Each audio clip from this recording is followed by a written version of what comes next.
अचबल के बोनतुरु इलाके में लगी आग, 4 दुकानें जलकर खाकस्तर।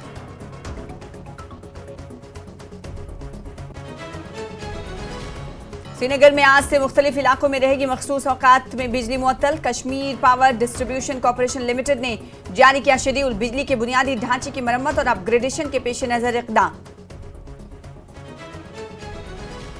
जिला अनंतनाग में एक फौजी लापता, छुट्टियों से ड्यूटी पर वापस आने वाला सिपाही लापता। राइफल मैन आबिद बट हुए हैं लापता। पुलिस में दर्ज कराई गई है शिकायत। अभी तक दहशतगर्दी से जुड़ा नहीं माना जा रहा है मामला।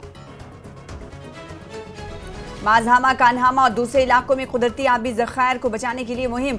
घर घर जाकर आगाही मुहिम शुरू। नदी नालों में कूड़ा करकट ना डालने की दी जा रही है तरगीब। गुरेज में जमी हुई बर्फ पर क्रिकेट टूर्नामेंट। तुलेल और बख्तूर में भी इनकाद। इलाके में विंटर स्पोर्ट्स मुतारिफ कराने की कोशिश। रुकने असेंबली गुरेज ने कहा हुकूमत करेगी स्नो क्रिकेट टूर्नामेंट मुनक्किद।